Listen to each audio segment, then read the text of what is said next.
Ladies and gentlemen, good evening and welcome to this, our second ever Facebook and YouTube live conversation, coming to you live from the Accidental Theatre in Belfast. We have just 15 minutes with the unstoppable Daniele Rustioni, our chief conductor, who's with us this week for a concert this Friday night. So we've got a lot to cram in. We're going to try and do three things in 15 minutes. We're going to think about some of the questions that you've put through. I think there's a facility there on your screen to add questions, so do fire those into the chat and we'll try and pick those out as we go. We're going to have a look at the rest of the season. It's a weird year for lots of reasons, of course, so unusually this year we've sold the season, the Ulster Orchestra main concert season, in two parts. So we went out with the first part just whilst, I suppose, while COVID, we hoped, was settling down. We know we're not quite there, but undeterred, we go ahead with a sequence of fantastic concerts, several of which feature Daniele, so we'll have a look at those. But first of all, let's have a talk about Friday night. So you're with us Wednesday, Thursday, Friday, in the midst of, I know, a ridiculously busy period for you, but we're really pleased you're here. Tell us why the audience should be equally excited. Well, first of all, it's always a joy to be here. And especially now, after COVID and restrictions, and finally to be back in the Ulster Hall, and embrace our audience with music. It's unbeatable, live music making. So yeah, it's a rich program on Friday. We start with Thomas Hades and All Shall Be Well. Thomas Hades is a composer I always loved, and it really creates something special out of the orchestra. Atmospheres, lots of surfaces to really to be lost in a good way. Not in a analytical way. No, this piece, it is atmospheric. The use of the percussion is genius, and I think, but even the particular way of using the strings with the particular non vibrato, non espressivo, and very contrasting parts, espressivo, and it's just one of those pieces that make, in their very little, the history of classical music nowadays. We have the second piano concerto by Shostakovich with Stephen Osborne, and it's a piece we played quite recently during the lockdown with the orchestra, so it's a joy to finally bring it to the audience.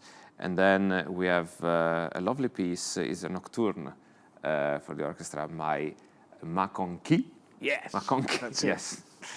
And she's a composer from she was Anglo-Irish. Anglo-Irish Irish parents, born in England, but then lived in rural County Dublin. But I think it mirrors the others, in my view, in this program. It opens in the second half of the program, and again, it's a nocturno, so it's a atmospheric and a reflexive piece. But again, the use of the orchestra is very interesting. And then we close the program with the pictures at an exhibition, Mussorgsky, depends. In Russia you say Mussorgsky. And yeah, I'm very happy because we dig deep into the Russian repertoire with the orchestra. Last program we did Rachmaninoff Symphonic Dances, and we did Manfred Symphony and Tchaikovsky. So our journey continues, and it's one of the most known piece for a symphonic orchestra, and again, the use of the acoustic of our jewel, the Ulster Hall here, is particularly, happy combination with this piece, I think. So yeah, again, it's a rich program, and I'm very looking forward to conduct it, and we are working hard on it today and tomorrow, and so yeah. It's work in progress. Yeah. It was great to sit in the rehearsal this afternoon and listen to the Hades. And I thought, fortuitously, it's a program that's got space for reflection. And at the moment, everything's kind of nuts out there. You walk around in Belfast and there's the Christmas music going and all the sort of everyone out on the streets having a good time, but it's kind of mad. And especially post-COVID and coming out of COVID, where we've sort of had lots of time to reflect, and now we're back into the sort of madness of a normal December and a normal Christmas. So I don't know if you sort of feel that there's space in this program to do something very sort of pure and something very simple. No, absolutely. And I appreciate even more those programs that really give space even to the musicians and myself to be always active, no, of course, no, even in the lento, in the slow tempo, no, but because of course there is always the fire, and even in a piano sound and sostenuto, there is always necessary to have a meaning, you know, and always, you know, the fire. There's concentration yeah. of it, isn't it? Yeah. But yeah, it's a privilege to just have our minds go in unexpected places, you know, and just, you know, dream. I always use come and dream with us, you know, because, you know, classical music, of course, needs a more active listening. Yeah. Yeah. Yeah. But it is allowed to. You're allowed to lost yourself, no, in a concert hall, and just go where the music brings you, and you deserve, no, to stay 1 hour and a half or 2 hours in a beautiful concert hall with a beautiful orchestra, and you know, just let Be the boat yeah. bring you Yeah. into the island. It's good. It's a nice image. Yeah. So let's stay with that. Where does the boat take us post Christmas? You're yes. here for some, I think, really original programs.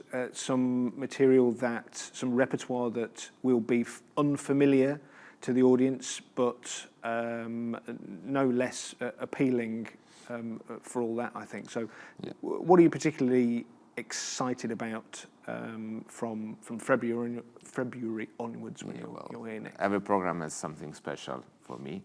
The February program is Totenverklärung, Strauss, and Mahler 4. So it's like really a transfigurational journey, and it's a very human journey. So yeah, of course, it's very material, the first half, and you know, death of a man, and the ascending to sky, and then we have the life actually in heaven, now through the eyes of a child or an angel, or so it's again it's a very nice program and very human. I feel really very subjective one. No, it's not objective one. Everyone can really interpret and live this music and this program in a very particular way. You talk about journeys. At the end of the Mahler Symphony, where the whole piece just sort of ascends into heaven, is one that really sort of. But Strauss as well. And Strauss too. Yeah, of course. There's a whole sort of atmosphere of transcendence and lifting off the ground, I think, all the way through that program. Yeah, and well, we changed completely the tone with the March program. It's a French program. We have a piece by Augusta Holmes, La Nuit et l'Amour. Saint-Saëns Piano Concerto No. 2 with Federico Colli. So it's a virtuoso concerto, but of course with a French charm, always. And Berlioz, Symphonie Fantastique. So clearly a French program. What can I say? Again, Berlioz is another masterpiece of all the symphonic literature. And again, I'm so much looking forward to hear it and to work with the orchestra in our particularly beautiful acoustic in the Ulster Hall. And you know, there are even, it's a very theatrical piece, no? First thing that comes to my mind are, you know, the bells in the Sabbath, in the last. And the Witches' Sabbath. Yeah, in the Witches' Sabbath, and so it's like being in a theater. You need to place them in the right spot off stage, no, and then you have in the third movement the timpano, the four timpani playing. It's now that's more objective, I think, music. No, it's really musica programma. No, so but at the same time, I'm always shocked by the more you try to really describe something, no? Even in the scherzo, nel ballo, no? In the second movement, no? You really try to describe it, and then again, the music evokes more than describes, no? Even you try to be very specific, no? And you try to tell also to the orchestra, no? Something very specific about the passage, no? And then everyone has his own image and interpretation, no? In our heart, in our mind. So I try to avoid to describe too much. Okay, no? That's interesting. That's something more to do about the opera when you really have a text and the vocal line, you know, to relate with, no?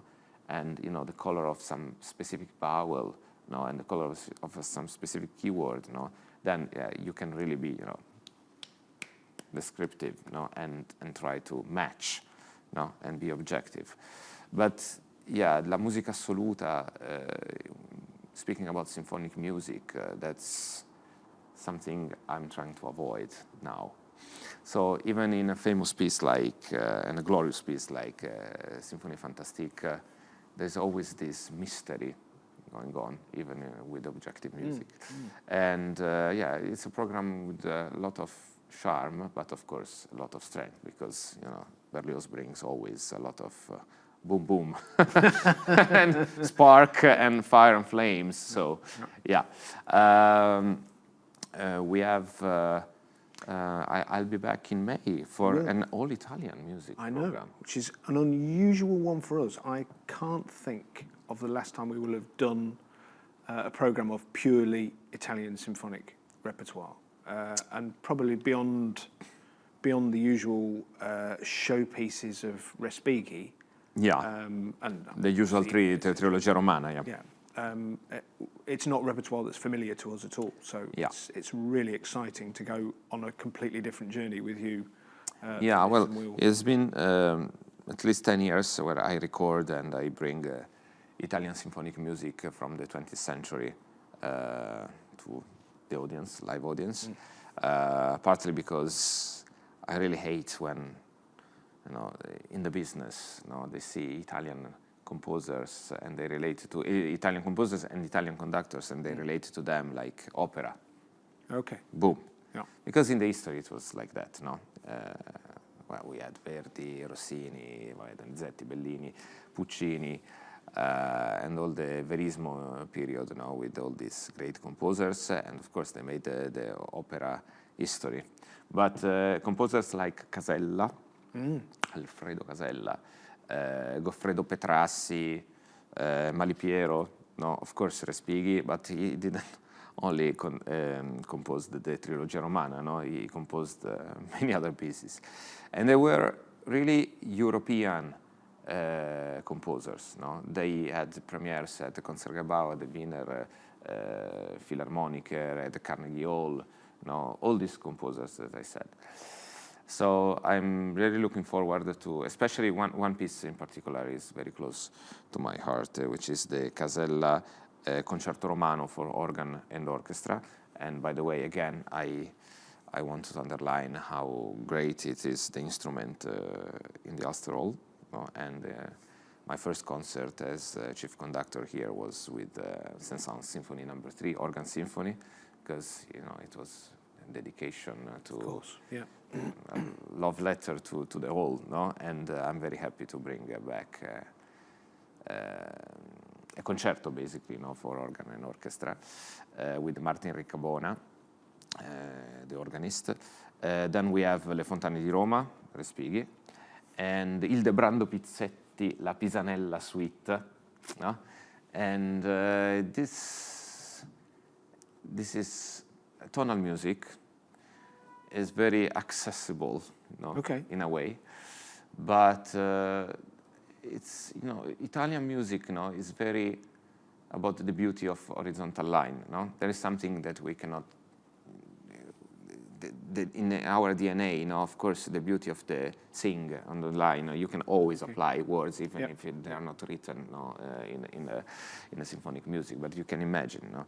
And we cannot stay away from, writing tarantellas and, or Siciliana, in 6/8 tempi. It's just there it's in the DNA, it's in the cultural heritage. Yeah, but it's not that it's less noble, to bring on a symphonic stage, this kind of music. And by the way, even when you conduct opera and you have the most simple accompagnamento, for a singer with the most simple line, you always need to bring a meaning and a nobility to whatever superficial, stupid accompagnamento you are in front of. And also it applies to harmonies as well, you always compare with the German repertoire and the richness, of harmonies and the philosophy of. But if you are able and sensitive enough to live like little miracles, every single change of harmonies, again in the superficiality of superficially simple music, then I think it's harder to bring alive the emptiness sometimes of the page, and the most simple things, than things that works by itself and already recognized as masterpieces. So that's and we have also a piece by Malipiero, Impressioni dal Vero, and this program I'm very happy to say that we will bring on tour in Austria. Yeah. And the last program I will conduct is the last program of the season in May. It's an all-American program. June. It's in June. Just the first, into June. the first days of June. Yeah. But we rehearsed already in May. Yeah, I think so. Yeah. So I'll come in May and we perform in June. Yeah. Beginning of June, all-American program, Spark. Party. It will be. It's Bernstein West Side Story Suite, the symphonic dances from West Side Story. It's Copland Clarinet Concerto with Michael Collins, and it's Gershwin Porgy and Bess, close with Gershwin Porgy and Bess. And so yes, it's a party, and it's just to celebrate the end of a very difficult. I think so. And a year where, I don't know, everything feels just a bit different, and not necessarily in a bad way, I think. And I think there's just space for us to think about our relationship with music in a slightly different way, and think about showcasing some composers that we wouldn't usually. Of course, we've got that little Jesse Montgomery piece as well in that. Of course. Very interesting composer. Yeah. So it's I good think she's composing in residence at the Chicago Symphony now. Oh, okay. Yeah. I think that's right. Yeah. And we're performing Banner in a version, of course, for orchestra, not for strings. Very well now.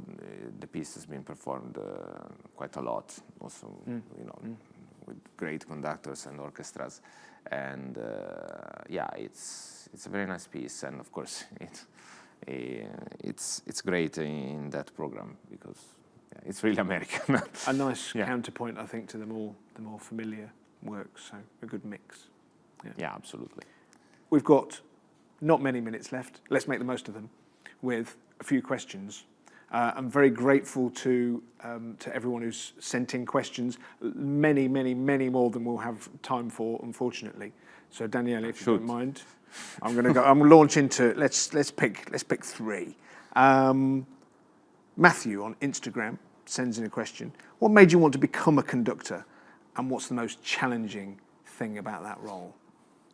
There must be a moment where you thought, this is it. This is the path. When I was, wow. Okay, when I was a boy, like 10-year-old, I was in the boys' choir in La Scala Theatre, and I was working and seeing great conductors, but they all seemed ridiculous, because what are they doing? And the musicians, they are not looking at them. It's not that they play like this.